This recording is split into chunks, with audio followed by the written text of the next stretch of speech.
जन्वर्वाणी। मोक्षमार्गस्य नेतारं वेत्तारं कर्मभूषितां ज्ञातारं विश्वतत्त्वानां वन्दे तत्गुणलब्धये। गुरुज्ञानी गुरुध्यानी गुरुश्री विद्यासागरा गुरु साक्षात् परमात्मा तस्मै श्री गुरवे नमः। तस्मै श्री गुरवे नमः। तस्मै श्री गुरवे नमः।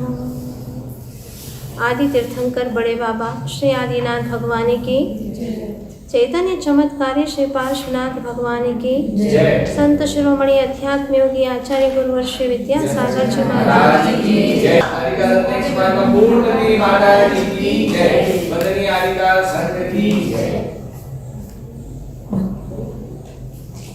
अभी तक जीव तत्व का विवेचन चल रहा था। आज से अजीव तत्व का वर्णन शुरू होता है।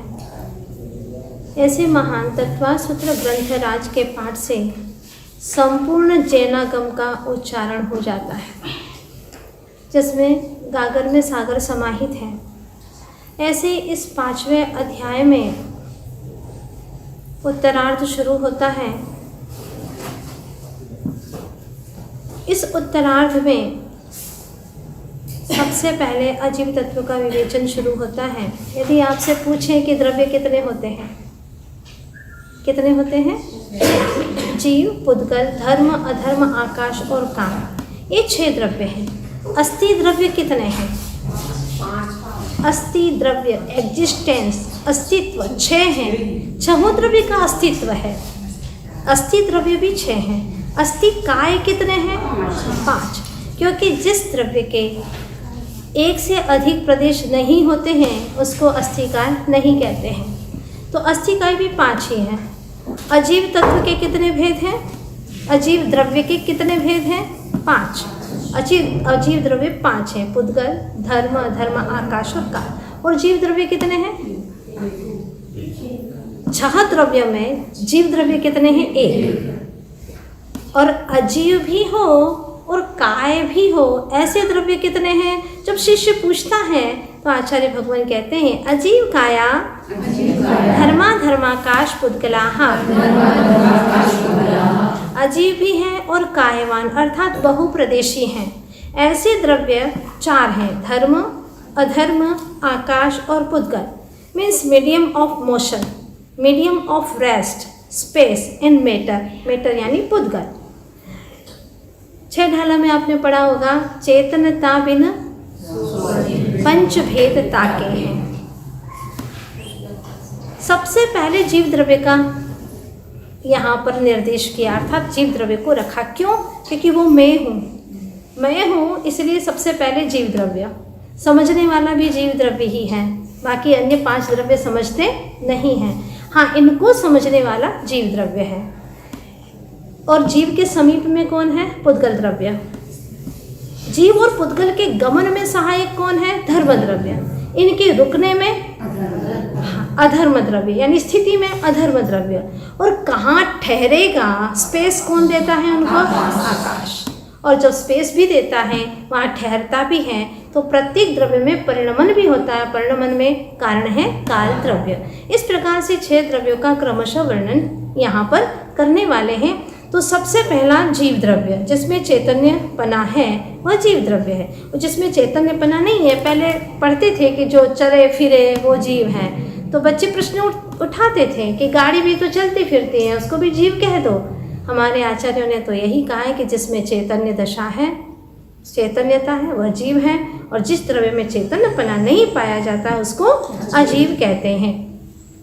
अब धर्म द्रव्य, जो गमन करते हुए जीव और पुद्गल हैं, उनके गमन में सहायक उदासीन रूप से हो, वह धर्म द्रव्य है।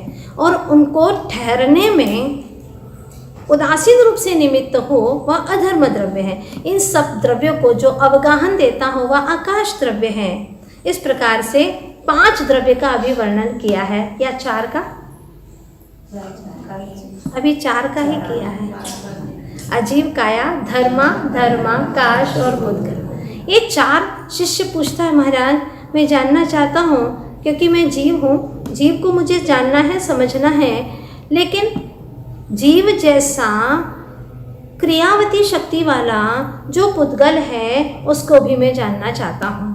तो ये अजीव द्रव्य क्या है और जीव द्रव्य क्या है, कौन काय वाले हैं कौन काय वाले नहीं हैं, ये सब मैंने इतना पहले सूत्र में जान लिया कि अजीव और कायवान 4 द्रव्य हैं, धर्म, अधर्म, आकाश और पुद्गल। धर्म, अधर्म, आकाश और पुद्गल, ये 4 द्रव्य ऐसे हैं जो अजीव भी हैं और कायवान भी, अर्थात बहुप्रदेशी हैं।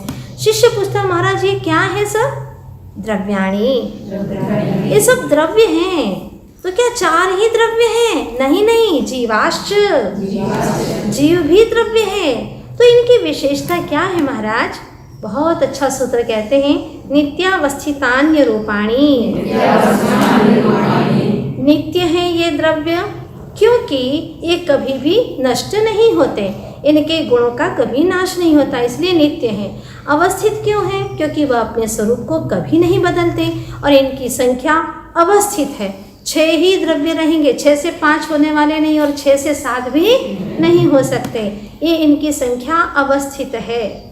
और नित्य अवस्थितानी अरूपाणी, अरूपाणी निकलेगा इसमें, अर्थात ये द्रव्य अरूपी हैं। जब अरूपी है ये कहा तो शिष्य कहता सबके सब अरूपी हैं। नहीं, रूपिणः पुद्गलाः, जो पुद्गल है ना वो रूपी है, बाकी तो अरूपी हैं, लेकिन पुद्गल द्रव्य रूपी है। रूपी का मतलब जिसमें स्पर्श, रस, गंध, वर्ण ये पाए जाएं उसको रूपी कहते हैं। क्या कहने का तरीका है, बहुत अच्छा है। नित्य है, अवस्थित है, लेकिन अरूपी है। सभी द्रव्य के लिए पहले सामान्य बात कह दी, फिर कहा नहीं सुनो, एक द्रव्य जो पुद्गल है ना वह रूपी है। जैसे माँ के 4 बच्चे हैं, 5 बच्चे हैं, तो पूछा किसी ने सबने भोजन कर लिया? वो पहले कहती है हाँ सबने भोजन कर लिया, बस एक का बाकी है, क्योंकि बहुतायत किस में है? हाँ, भोजन करने वालों की है।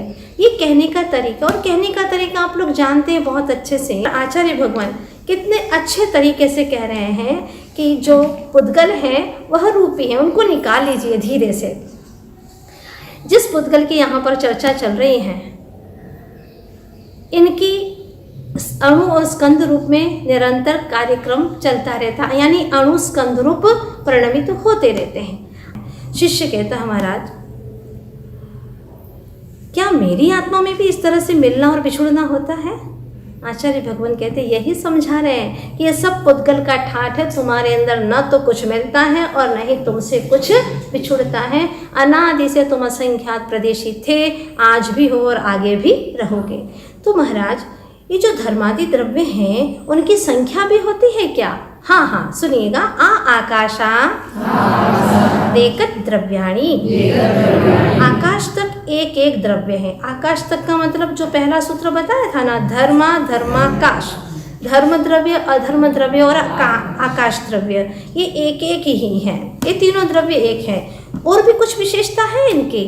हाँ, निष्क्रियाणी च, ये तीनों धर्म, अधर्म और आकाश हलन चलन की क्रिया से रहित है, निष्क्रिय हैं। 6 द्रव्यों में जब शक्ति की बात करें तो 2 प्रकार की शक्तियाँ होती हैं, एक भाववती शक्ति और दूसरी क्रियावती शक्ति। तो भाववती शक्ति सिर्फ जीव और पुद्गल में ही पाई जाती है, किंतु भाववती शक्ति 6 द्रव्यों में पाई जाती है और क्रियावती शक्ति सिर्फ 2 में ही पाई जाती है। जो क्रियावती शक्ति है वो जीव और पुद्गल में ही पाई जाती है और वो गमन भी करते हैं, ऐसा हम देखते हैं, समझते हैं और ग्रंथों में पढ़ते हैं। क्षेत्र से क्षेत्रांतर पाए जाते हैं। अब धर्मादि द्रव्यों की संख्या हो गई, इनकी विशेषता बता दी। और जो जीव आदि द्रव्य हैं तो उनके भी कोई प्रदेश है क्या? नहीं, बताते हैं। ये द्रव्यों की संख्या है, अब प्रदेशों की संख्या बताते हैं। सामान्य रूप से जीव द्रव्य कितने हैं? जीव द्रव्य कितने हैं? एक ही है। अनंत अनंत है। अभी यहाँ इतने सारे बैठे हुए हैं। जीव द्रव्य अनंत है। पुद्गल कितने हैं? अनंत अनंत है, अनंत अनंत है। धर्म द्रव्य एक। इस सूत्र से जान लिया आकाशादेक द्रव्याणि। तो अधर्म द्रव्य एक है, अधर्म द्रव्य एक है, आकाश भी एक है। लोकाकाश अलोकाकाश ये भेद नहीं है। जहाँ पर ये सभी द्रव्य, पांचों द्रव्य पाए जाते हैं उसको लोकाकाश कहते हैं, और जहाँ सिर्फ आकाश ही आकाश है उसको अलोकाकाश कहते हैं। इसमें भेद नहीं है। तो आकाश एक ही द्रव्य। काल द्रव्य कितने हैं? असंख्यात है। ये लोकाकाश के हर प्रदेश पर एक एक कालाणु अवस्थित है। इस प्रकार से ये द्रव्यों की संख्या हुई। अब प्रदेशों की संख्या बताते हैं। असंख्येयाः प्रदेशा धर्माधर्मैक जीवानां। देखो, द्रव्य की चर्चा तो आप लोग बहुत करते हैं। द्रव्य कमाने का भी बहुत शौक है, बहुत तमन्ना रहती है कि कैसे भी आए, जैसे तैसे भी बस द्रव्य मिल जाए हमें। तो द्रव्य का संग्रह करने की बड़ी तमन्ना होती है। उस द्रव्य संग्रह से तो सिर्फ संक्लेश परिणाम होंगे, संसार का वर्धन होगा।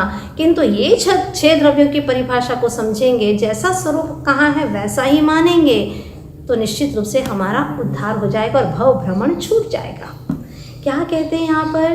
धर्म अधर्म और एक जीव के असंख्यात प्रदेश हैं। एक जीव डाला है यहाँ पर, जीवानाम नहीं कहा, क्योंकि सभी जीव का कहते तो अनंत प्रदेश हो जाते। जीव ही अनंत हैं तो फिर प्रदेश भी अनंत हो जाते। हमारे जैन दर्शन में जो गणित है उसमें 3 संख्याएं हैं, संख्या, असंख्यात और अनंत। सबसे छोटा संख्यात, उससे बड़ा असंख्यात और उससे भी बड़ा अनंत, जिसका अंत ही नहीं है। असंख्यात का अंत तो है पर गिनती नहीं की जा सकती। संख्यात की गिनती भी हो सकती है और अंत भी है। असंख्यात की गिनती नहीं हो सकती पर अंत है, और अनंत में न गिनती होती है और न ही उसका अंत हो सकता है। इसीलिए यहाँ पर एक जीव डाला है। क्षेत्र के यूनिट को प्रदेश कहते हैं। प्रदेशा शब्द आया है ना, हाँ, यानी जगह का सबसे छोटा हिस्सा, पार्ट, जिसका दूसरा हिस्सा न हो सके। जैसे कहा था ना, पुद्गल का सबसे छोटा टुकड़ा जिसका कि दूसरा टुकड़ा न हो सके उसे परमाणु कहते हैं, और जगह का सबसे छोटा हिस्सा जिसका कि दूसरा हिस्सा ही न हो सके उस क्षेत्र के यूनिट को प्रदेश कहते हैं। जितने आकाश को पुद्गल का एक परमाणु रोकता है उसे, उस क्षेत्र को, उस स्थान को प्रदेश कहते हैं। ये प्रदेश की परिभाषा हमें याद रखना है। हाँ, तो बताएंगे धर्म अधर्म और एक जीव के कितने प्रदेश हैं? असंख्यात प्रदेश हैं। अब आकाश द्रव्य के कितने प्रदेश हैं? आकाशस्यानंताः। आकाश द्रव्य अनंत प्रदेश वाला है। और पुद्गल के देखो, जीव हो गया, धर्म अधर्म आकाश और पुद्गल, 5 द्रव्य की बात हो रही है यहाँ। संख्या संख्याश्च पुद्गलानाम। संख्यात असंख्यात और अनंत प्रदेशी है पुद्गल। क्योंकि पुद्गल के भी जो 2 भेद होते हैं, अणु और स्कंध, तो उसमें जो अणु है वह तो एक ही प्रदेशी होता है। आगे बताने वाले हैं। नाणो हो, हाँ, अणु एक प्रदेशी है, किंतु अणु अणु मिल करके बहुप्रदेशी होने की सामर्थ्य रखते हैं। इसीलिए जब संख्यात परमाणु मिल जाएंगे तो संख्यात प्रदेशी, असंख्यात मिल जाएंगे असंख्यात प्रदेशी, और अनंत परमाणु मिल जाए तो अनंत प्रदेशी हैं। अब प्रश्न ये है कि ये जो अनंत प्रदेशी पुद्गल है वह कितने प्रदेशों में रहेगा, कैसे रहेगा, इसका समाधान करते हैं। एक बार इस चीज़ को हम समझ लें कि जो लोकाकाश है, जहाँ सब द्रव्य रहते हैं, हम लोग रहते हैं, जीव, पुद्गल, धर्म अधर्म और काल, ये जहाँ पर रहते हैं उसको लोकाकाश कहते हैं। और लोकाकाश है असंख्यात प्रदेशी। असंख्यात कम है और जीव कितने हैं? अनंत। पुद्गल कितने हैं? अनंत। तो इतनी सारी चीज इतने से स्थान पर कैसे रहेगी? प्रश्न है ना, इतनी सारी चीज इतने से स्थान पर कैसे रहेगी, प्रश्न है। वैसे आज के इस वैज्ञानिक युग में इस प्रश्न का बहुत अच्छे से समाधान मिल जाता है। एक कमरे में एक दीपक का प्रकाश रहता है, और अगर उसी कमरे में 50 दीपक और रख दें तो उसका भी प्रकाश वहाँ पर समाहित हो जाता है, होता है कि नहीं। एक चंपा का फूल, उसकी खुशबू पूरे कमरे में फैली हुई है, और अगर वहाँ पर 1000 फूल रख दें तो उसकी भी फूल की खुशबू वहाँ पर फैल जाएगी। अब शिष्य कहता महाराज ये सारे जो द्रव्य हैं वो रहेंगे कहाँ, विकल्प हो रहा है मुझे, कहाँ रहेंगे, क्योंकि घर में भी कितने लोग रह जाते हैं, 10-20 जो घर बड़ा है उसके अनुसार रह जाएंगे। ये आप अनंत अनंत जीव कह रहे हैं और अनंत अनंत पुद्गल हैं जो हमने जाना है आगम से, वो सब कहाँ रहते हैं, लोकाकाशे वगाह, सब लोकाकाश में रहते हैं, क्योंकि लोकाकाश सबको अवगाहना देता है, किसी के प्रति अन्याय नहीं करता कि हम तुम्हें नहीं रखेंगे इन्हीं को रखेंगे। इनका कोई विशेष सगा नहीं है जिसके साथ में अन्य के साथ में वो दगा करे। आकाश सबको अवगाहन देता है, नहीं धर्मा धर्मयोः कृत्स्ने, धर्म और धर्म द्रव्य संपूर्ण कृत्स्न यानी संपूर्ण लोकाकाश में व्याप्त हैं। जैसे कि तिल में तेल कहाँ कहाँ पर रहता है, संपूर्ण तिल में तेल व्याप्त है, उसी प्रकार से ये धर्म और अधर्म द्रव्य संपूर्ण लोकाकाश में है। और पुद्गल कैसे रहता है, कहाँ रहता है, तो कहते हैं पूरे द्रव्यों का बिल्कुल एकदम गहराई से रिसर्च हो रहा है यहाँ पर।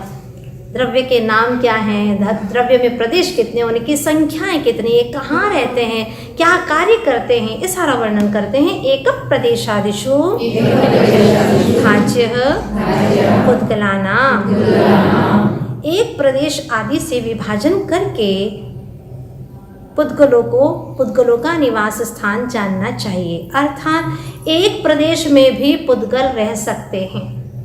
एक परमाणु कितने प्रदेश में रहेगा, एक प्रदेश में। 2 परमाणु कितने प्रदेश में रहेंगे, एक में भी रह सकते हैं और 2 में भी रह सकते हैं, ठीक है ना।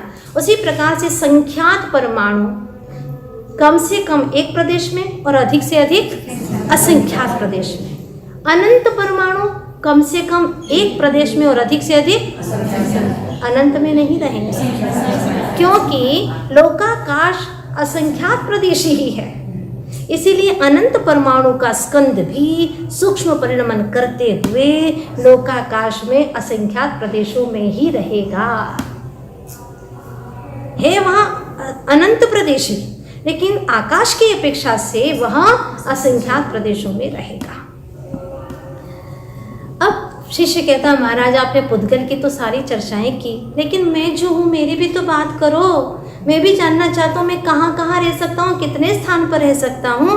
तो कहते असंख्ये भागादिषु जीवानाम, जैसे पुद्गल एक प्रदेश पर रह सकता है, ऐसा जीव कभी एक प्रदेश पर रह सकता है क्या, नहीं। कितना ही सूक्ष्म शरीर को धारण करे लेकिन वह असंख्यात प्रदेशों से कम में नहीं रह सकता। अब आपको प्रश्न उठेगा कि लोकाकाश भी असंख्यात प्रदेश ही है और जीव भी असंख्यात प्रदेशों में रहता है, तो पूरे में भर जाएगा। तो आचार्य कहते असंख्यात के भी असंख्यात भेद हैं, संख्यात के संख्यात भेद हैं, असंख्यात के असंख्यात भेद हैं और अनंत के अनंत भेद। जैसे सिद्ध क्षेत्र यद्यपि पूरा भरा हुआ है कि नहीं, सिद्ध क्षेत्र 45 लाख योजन प्रमाण अनंत अनंत सिद्ध भगवंतों से परिपूर्ण है, फिर भी पूरा खाली है। क्यों? एक में अनंत गर्भित हो सकते हैं। जे एक माही एक राजे, एक माही अनेकनो, एक अनेक की नहीं संख्या, नमो सेथ निरंजन। वहाँ पर तो अनंत अनंत है और अनंत समाहित हो रहे और अनंत होते ही रहेंगे। वाह क्या बात है! क्योंकि जीव पुद्गल सभी में भी एक अवगाहना देने की कथनचित सामर्थ्य है। तो आगम के अनुसार भी, विज्ञान के अनुसार भी हम समझ सकते हैं कि अनंत अनंत द्रव्य भी असंख्यात प्रदेशी लोकाकाश में समाहित हो जाते हैं। अब प्रश्न करता है शिष्य महाराज, ये जो असंख्यात भाग में रह जाते हैं तो कैसे रह जाते हैं, कोई उदाहरण है क्या? प्रदेश संहार विसर्पाभ्याम प्रदीपवत। प्रदेशों का संहार होना और विसर्प होना। संहार का अर्थ संहार कर देना, मिटा देना नहीं है, यानी संकुचित हो जाना। विसर्प यानी फैल जाना। जैसे कि प्रदीप छोटे से स्थान पर रख दो, उसको छोटे से घड़े के अंदर रख दो तो उतना ही प्रकाश करता है, छोटे कमरे में रख दो तो उतना ही प्रकाशित करता है, और अगर बड़े हाल में रख दो तो उतना ही प्रकाश करता है। उसी प्रकार से लोग कहते हैं कि जीव जिस शरीर में जाता है वैसा ही उसका आकार हो जाता है। क्या ये सच है कि जीव जिस शरीर में जाता है वैसा आकार होता है? क्योंकि जीव शरीर में कहाँ जाता है? यहाँ से मरण किया, पहले अनाहरक में गया अथवा नहीं भी गया, ठीक है ना।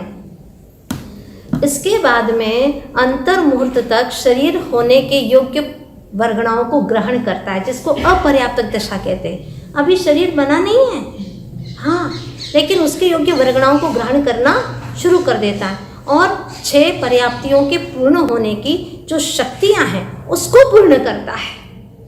अभी शरीर बना नहीं है। तो सच तो यह है कि जीव पहले जाता है, फिर वर्गणाओं को ग्रहण करके शरीर की रचना होती है और फिर आत्म प्रदेश उस देह के अनुसार फैलते हैं और संकोच को प्राप्त होते हैं। जैसे जब जीव माँ के गर्भ में आए, एक लट जैसा था इतना सा, फिर इसका विस्तार होता गया, विस्तार होता गया। अभी भी संकोच विस्तार चल रहा है।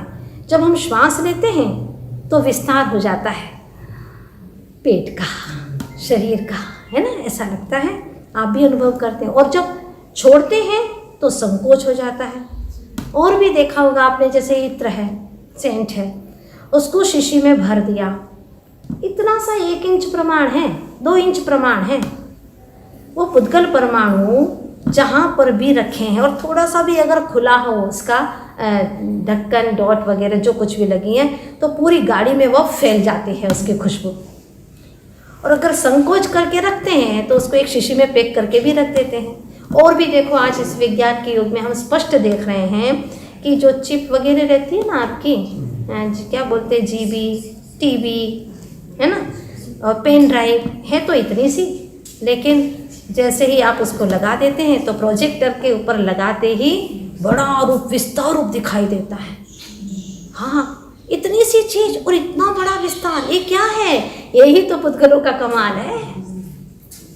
हाँ, तो पुद्गलों के कमाल के अनुसार ही जीव भी अगर छोटे शरीर में जाता है तो उतना ही छोटा रहता है, और अगर बड़े शरीर में पहुंच जाता है तो हाँ, और शरीर में भी घटा बड़ी होती रहती है। जैसे किसी को था मैं कौन होता हूँ, तो अपने आप को क्या उसने साबित कर दिया कि मैं अधर्म द्रव्य हूँ। इस प्रकार की जो झूठी मान्यता रखता है, इसके कारण से उसको सही द्रव्य की पहचान भी नहीं हो पाती है। आपने 6 ढाला में भी पढ़ा होगा, जे पुद्गल को चलन सहाई, धर्म द्रव्य अनुरूपी अधर्म सहाई, जिन मूर्ति। हाँ, सारे द्रव्यों का उसमें कार्य बता दिया गया है। तो यहाँ उपकार का अर्थ क्या समझना है? कार्य, कार्य को करने वाला कार या कारक है, और जो कार्य को करने में सहायक बने वह उपकारक है या उपकार, ये कह सकते हैं। बात स्पष्ट हो गई यहाँ पर। जैसे श्वास का आना और जाना प्रत्येक समय ये हो रहा है, किसके माध्यम से? धर्म और अधर्म द्रव्य के निमित्त से। अब शिष्य कहता है कि यहाँ पर धर्म अधर्म का कार्य तो समझ में आ गया, अब आकाश का भी कोई कार्य है क्या? हाँ, अभी थोड़ा सा बिंदु बता करके आए थे, आकाशस्या वगाह। पहले थोड़ा सा बिंदु बताया था, लोकाकाशे वगाह, है ना। अब यहाँ पर बता दिया कि आकाश का कार्य क्या है? अवगाहन देना, सबको अवगाह देता है। पर ये कथन भी उपचार से जानना। वास्तव में सब वस्तुएं अपने अपने स्वद्रव्य, स्वक्षेत्र, स्वकाल और स्वभाव में ही रहती हैं, मतलब अपनी अपनी मर्यादा में रहती हैं। हाँ, सभी मर्यादा पुरुषोत्तम जैसी अपनी अपनी मर्यादा में रहने वाली हैं, लेकिन फिर भी अगर कहे कि देखो हम नहीं समझाते तो क्या समझते तुम, हमसे समझ रहे हो क्या? नहीं, सब अपने अपने ज्ञान से समझ रहे हैं, उपादान अपेक्षा सब अपने अपने ज्ञान से समझ रहे हैं। नहीं तो अगर कोई पिता बच्चे से कहे कि जाओ आज तुमको हम पढ़ने के लिए भेज रहे, अभी तक पढ़ नहीं पाते थे, तुम बहुत अच्छे गुरु मिल गए, और गुरु से कहे कि क्या आप मेरे बच्चे को पढ़ाना सिखा दोगे? अरे मैंने तो कई गधों को अच्छा समझदार बना दिया पढ़ा करके, तो ठीक है, चला गया वह भी पढ़ने के लिए, लेकिन 2 महीने के बाद में भी रिजल्ट 0, एक अक्षर भी नहीं पढ़ पाया। क्यों? उसके पास में पढ़ने की योग्यता ही नहीं है। तो सामने वाला क्या करेगा? कार्य हो जाए तो निमित्त कहा जाता है कि मैंने पढ़ाया, जब पढ़ाए नहीं तो वो कैसे कहेगा कि मैंने पढ़ाया? हमारे जैना गम में हम देखते हैं, पढ़ते हैं कि मारीची का जीव, उस पर्याय में उसका योग्य उपादान नहीं था, तीर्थंकर जैसे मिल गए। कौन थे उनके? दादाजी थे। दादाजी को पोतों पर बड़ा प्यार रहता है, क्या नहीं कर सकते थे वहाँ, लेकिन उस वक्त तो उनका योग्य उपादान नहीं था। कहाँ मिला उनका योग्य उपादान? तीर्थंकर के समझाने से नहीं समझे। जब योग्य उपादान हो गया तो मुनिराज के कहने से भी शेर की पर्याय में उनको बोध हो गया। वाह क्या बात है! इसलिए ये तो तय हो गया कि मेरे कहने से कोई नहीं समझता, सब अपनी अपनी योग्यता से ही समझते हैं। ये हमारी बुद्धि में, हमारे ज्ञान में आ जाए तो हमारे ज्ञान का भार ही समाप्त हो जाए, क्योंकि ज्ञान पर जिसके भार रहेगा, आचार्य कहते हैं जिसके ज्ञान पर भार वो डूबे मझधार, वो मझधार में डूबता रहेगा। अब शिष्य कहता है महाराज क्या और भी द्रव्य के कार्य हैं? अभी हमने धर्म अधर्म के समझ लिए, आकाश का समझ लिया, तो क्या पुद्गल का भी कोई कार्य है? हाँ हाँ, शरीर वांग मनः प्राणापानाः पुद्गलानां। शरीर, वचन, मन, प्राणापाना यानी श्वासोच्छ्वास, ये सब पुद्गला नाम यानी पुद्गल के ही कार्य हैं, उपकार हैं। उपकार का मतलब कार्य समझ लो। आचार्य जी ने मूक माटी में भी लिखा है, ये सब कार्य में निमित्त हैं। जो कार्य के होने में नियम से मित्रता का कार्य करे, निमित्त, वह निमित्त है। और भी कुछ उपपुद्गल के कार्य हैं क्या? हाँ, सुख दुख, जीवित, मरणोपग्रहाश्च। सुख दुख, जीना मरना। अब मरने में कोई ऐसा कहेगा कि बहुत उपकार किया मरने में आपने, उपकार का अर्थ क्या लेना है हमको? हाँ, कार्य, नहीं तो क्या अर्थ निकल जाएगा? दुखी करने में बहुत उपकार किया है तुमने हमारा, क्योंकि आचार्य लिख रहे हैं पुद्गल का काम। हाँ, इन पुद्गलों ने बड़ा उपकार किया दुखी होने में। उपकार का अर्थ है यहाँ पर कार्य है। हाँ, स्वयं के अनुभव में पुद्गल के उपकार की कोई आवश्यकता नहीं है, लेकिन खाना है, पीना है, तो उसमें इन सब के कार्य की आवश्यकता पड़ती है। तो जीव का उपकार क्या है ये हम समझ लें, क्योंकि मैं जीव हूँ। परस्परोपग्रहो जीवानाम, ये निमित्त की मुख्यता से कहा है सूत्र कि जीव एक दूसरे की सहायता करे, तब तो वह जीव है, नहीं तो जड़ के समान है। हाँ, स्वामी सेवक का, गुरु शिष्य का, पति पत्नी का, इस प्रकार से जैसे गुरु है तो पढ़ा करके और शिष्य उनकी आज्ञा मान करके, इस तरह से परस्पर में उपकार यानी कार्य होता रहता है। अब काल द्रव्य जिसका भी नाम नहीं लिया गया है पर उसका कार्य बता देते, क्योंकि सबका विषय चल रहा है तो साथ में उसका भी विषय बता दिया। वर्तना परिणाम क्रिया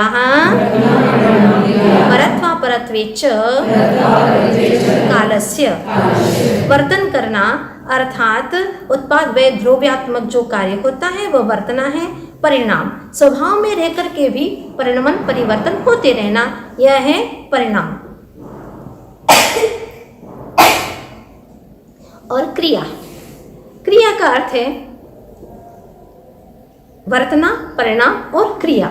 जिस प्रकार की हम क्रियाएं देखते ही हैं,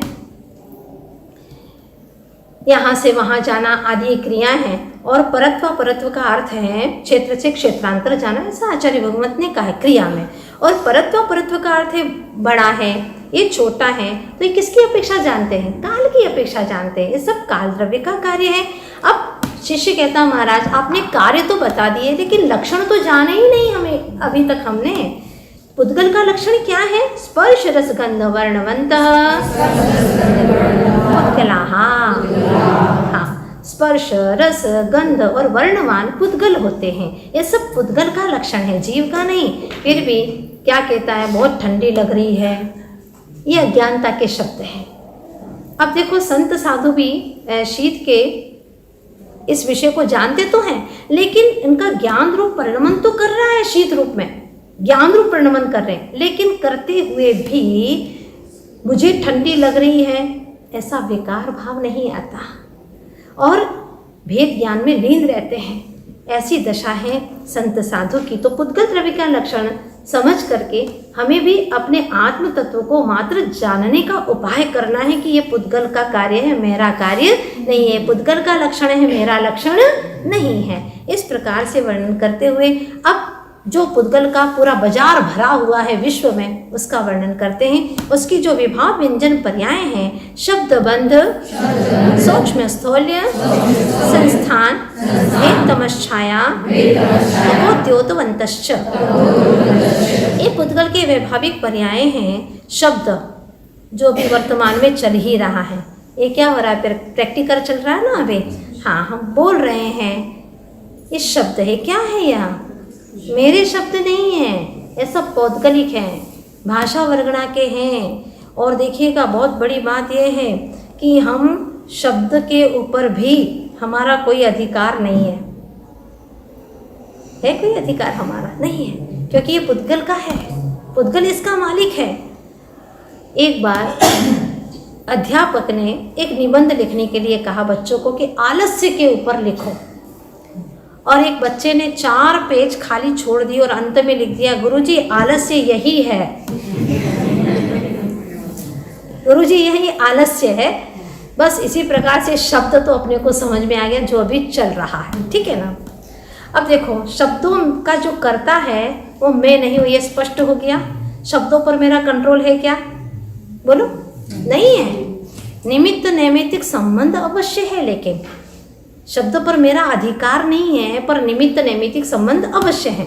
शब्द भाषा वर्गणा के पुद्गल परमाणु की योग्यता के ऊपर ही निर्भर करते हैं, और उसका किस रूप में सुनाई देना वो और अलग चीज है ना। ये अलग तरह की एक योग्यता है।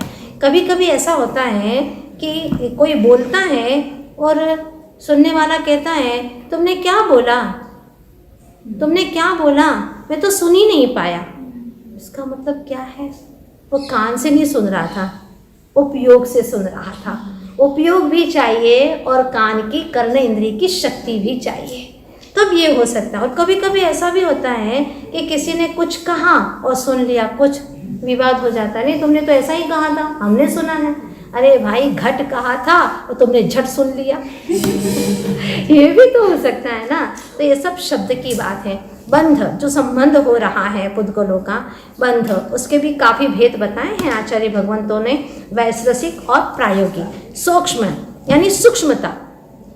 अज्ञानता से जीव कहता है मैं इतना खाता हूँ, सब तरह की पौष्टिक चीज़ें खाता हूँ, फिर भी वजन तो बढ़ता ही नहीं है। अरे तेरा कहाँ से वजन बढ़ेगा? वो तो शरीर का है, पौद्गलिक है।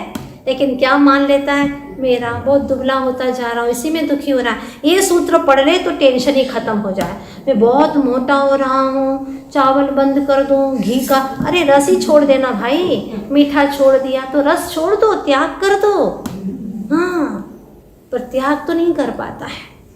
मैं बहुत मोटा हो गया, अगर ये सूत्र पढ़ लेगा तो उस दिन से डाइटिंग उसकी छूट जाएगी, सहज जीवन हो जाएगा और रसी का पालन करना शुरू कर देगा, क्योंकि ये तो पुद्गल का है। मैं थोड़ी ना मोटा हो रहा हूँ। संस्थान, आकार, ओहो, आजकल तो मेरा चेहरा ही बिगड़ गया। क्या सोचता है ज्ञानी, मेरा चेहरा बिगड़ गया। ये संस्थान किसका है? पुद्गल का है, तेरा तो है ही नहीं। क्या बात कही आचार्य भगवंतों ने। भेद, और इसी प्रकार से जो भेद होते हैं उसमें भी 6 प्रकार के बताए हैं, जैसे उत्कर है, चूर्ण है, चूर्णिका है, प्रतर है, अणुचटन है। ये सभी जैसे लोहे को गर्म करने पर, पीटने पर जो स्फुलिंगें निकलती है ना, वह अणुचटन है। ये भी एक प्रकार से भेद है। तम, भेद और तम का अर्थ होता है अंधकार, जो प्रकाश का विरोधी है। छाया 2 प्रकार की होती है, जिस जिस वस्तु की छाया हो उसका रूप रंग जो का त्यों आ जाए, है जैसे दर्पण में मुख का रंग रूप सब जो का त्यों आ जाता है। दूसरा होता है प्रतिबिंब, धूप में खड़े हुए, पूरा तो नहीं आया लेकिन एक छाया मात्र होती है। इस प्रकार से छाया, आतप जो सूर्य का प्रकाश है उसको आतप या घाम भी बोलते हैं आप लोग। उद्योत, चंद्रमा, चंद्रकांत मणि, दीपक आदि के प्रकाश को उद्योत कहते हैं। इस प्रकार से ये सारे भेद पुद्गल की वैभाविक जो पर्याय हैं उसके ही भेद हैं। आगे आचार्य कहते हैं कि जो पुद्गल की बात चल रही है उसके भेद भी होते हैं, इसको भी हम समझ लें। अण्व स्कंधाश्च, पुद्गल के अणु और स्कंद दो भेद हैं। सबसे छोटे पुद्गल के हिस्से को जिसका दूसरा हिस्सा न हो सके उसको अणु कहते हैं, और अणुओं के जोड़ को अगर संख्यात, असंख्यात और अनंत अनंत परमाणु मिल जाते हैं तो फिर वह स्कंध बन जाता है। इनकी उत्पत्ति कैसे होती है? आचार्य भगवान कहते हैं कि भेद संघातेभ्य उत्पद्यन्ते। भेद यानी बिखरना और संघात यानी जुड़ना। भेद से भी और संघात से भी, इन दोनों से ही स्कंध की उत्पत्ति होती है। अब जैसे देखो 100 परमाणु का कोई एक स्कंध है, उनमें से अगर 10 परमाणु अलग हो गए तो कितने का हो गया? 90 का, और उसमें 20 और जोड़ दिए तो 110 का हो गया। ये 110 परमाणु का जो स्कंध हुआ है वो भेद और संघात का दृष्टांत हो गया। अब भेद संघात एक साथ में कैसे हो सकते हैं? तो देखिए बहुत अच्छा उदाहरण है, पानी की टंकी है ना, उसमें से पानी निकल भी रहा है और ऊपर से भर भी रहा है, भेद और संघात। लेकिन अणु की उत्पत्ति कैसे होती है? भेदादणु, भेद से, टूटने से अणु की उत्पत्ति होती है। ये सूत्र बहुत जबरदस्त है, टूटता रहे टूटता रहे।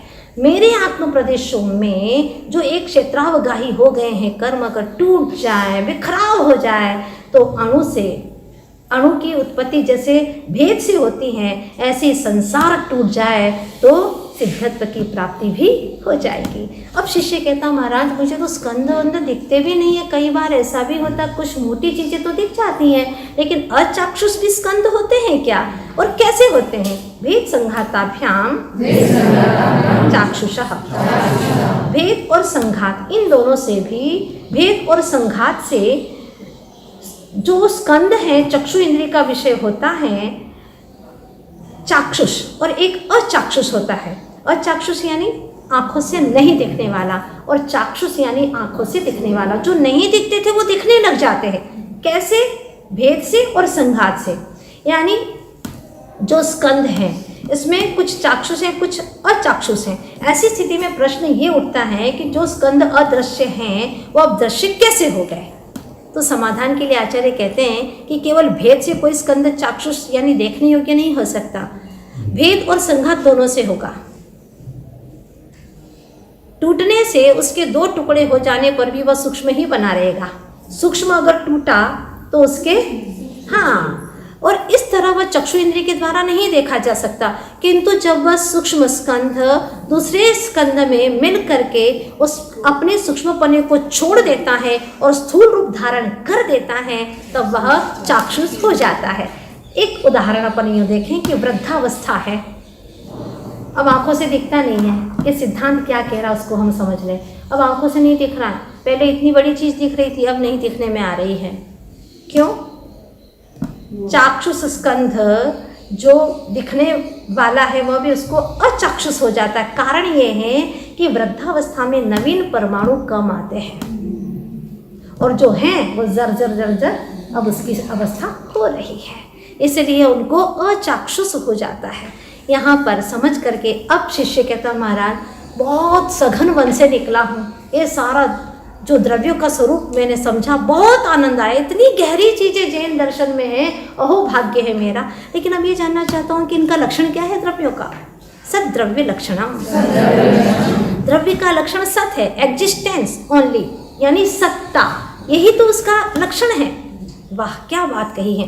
यहाँ से जैन दर्शन के प्राण रूप सूत्र प्रारंभ हो गए हैं। ये प्राण स्वरूपा है ये सूत्र, और लगभग ये 5-6 सूत्र ऐसे हैं जिनको बीच में रखा गया है। जैसे सुरक्षा के लिए कोई वस्तु को हम बीच में रखते हैं ना, ऐसे ही इस ग्रंथ राज में बीच में 5वें अध्याय में और बीचों बीच में इस सूत्र को रख दिया। पुस्तक अगर गीली हो जाती है तो ऊपर नीचे से होगी, बीच के तो सुरक्षित रहेगी ना। ऐसे ये पावरफुल मंत्र है, इसकी साधना अगर हम करना शुरू कर दें और भाव भासना हो जाए तो हमारे जीवन के सारे दुख समाप्त हो जाएंगे। अब सत का लक्षण क्या है? सत द्रव्य लक्षण है, तो सत का लक्षण क्या? उत्पाद व्यय द्रव्य युक्तम सत, जिसमें उत्पाद भी है, व्यय भी है और द्रव्य भी है, वह सत का लक्षण है। इस प्रकार से उत्पाद व्यय और द्रव्य से जो युक्त होता है वह सत है। और आगे आचार्य भगवान से पूछता है शिष्य कि महाराज द्रव्य क्या है? उत्पाद व्यय तो समझ में आता है, लेकिन द्रव्य क्या है? तद्भावाव्ययम नित्यम, तद्भाव रूप से जो अव्यय है अर्थात जो कभी नष्ट नहीं होगा। जैसे हमने कहा वह, यह वह है, यह वह है, वह का मतलब पहले था और यह मने अभी भी है। क्या बात है, वो नष्ट नहीं हुआ है। ऐसा ही जिसमें एक रूपता, ऐसी एक रूपता बनी रहे, परिणमन होते हुए भी उसमें उस द्रव्य की स्वरूपता बनी रहे, उसका नाम है द्रव्यपना। अब एक वस्तु में ही दो विरोधी धर्म कैसे सिद्ध हो जाते हैं? कहते हैं अर्पिता नर्पित सिद्धे है।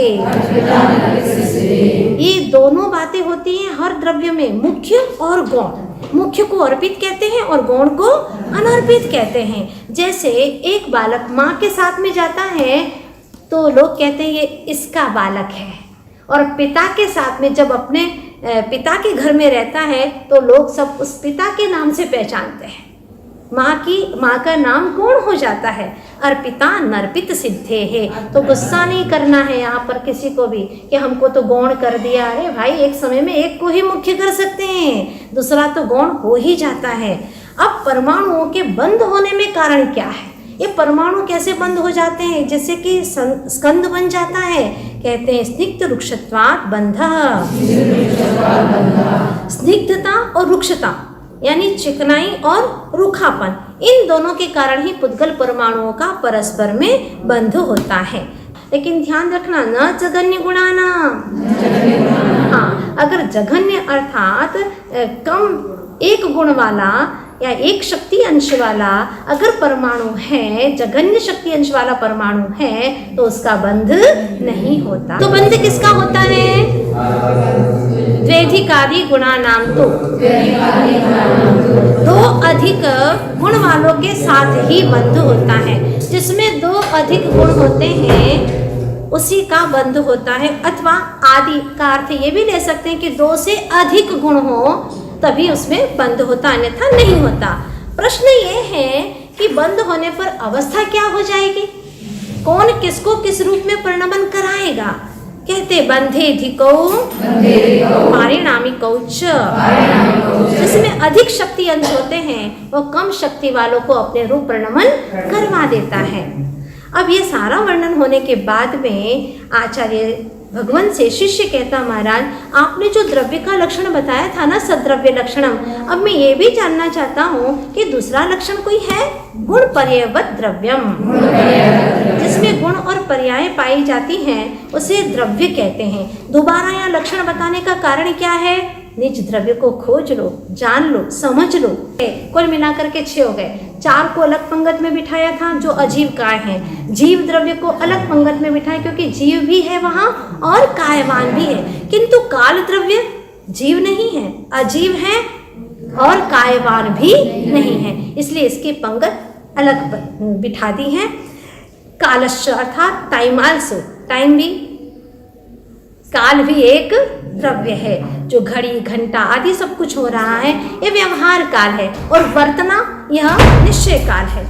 यह व्यवहार काल भी सोनंत समय, अनंत समय वाला है, अनंत समय वाला है। अब द्रव्य का लक्षण तो बता दिया, गुण और पर्याय किसे कहते हैं अंतिम में इसका भी वर्णन करते हैं। द्रव्याश्रया निर्गुणा गुणाहा, जो द्रव्य के आश्रय से रहते हैं तथा जिनमें अन्य गुण नहीं रहते हैं, द्रव्य के आश्रय से तो हैं लेकिन निर्गुणा, जिसमें गुण नहीं रहते, गुण में गुण नहीं रहते, गुण स्वयं द्रव्य के आश्रय से रहते हैं, उन्हें गुण कहते हैं। जैसे जीव का ज्ञान, द्रव्य जीव है, उसके आश्रय से ज्ञान गुण रहता है, लेकिन ज्ञान में अन्य गुण नहीं रहते, जीव द्रव्य के आश्रय से रहते हैं। इस प्रकार से गुण का लक्षण हुआ। अब अंतिम में पर्याय का लक्षण पूछता है कि महाराज पर्याय किसे कहते हैं, तो बताते हैं तद्भावः परिणामः। तद्भाव उसका होना, यानी प्रति समय बदलते रहना, ये परिणाम है। परिणाम पर्याय का ही दूसरा नाम है। जिस द्रव्य का जो स्वभाव है उसी के भीतर उसमें परिवर्तन होता रहता है। इस प्रकार से यहाँ पर द्रव्य गुण पर्यायों का वर्णन करते हुए 5वां अध्याय पूर्ण हो जाता है और साथ ही सत्य उजागर हो जाता है। हम जानते हैं कि मन, वचन और काया में सत्य तभी सत्य जब उतरेगा तभी। ओम शांति।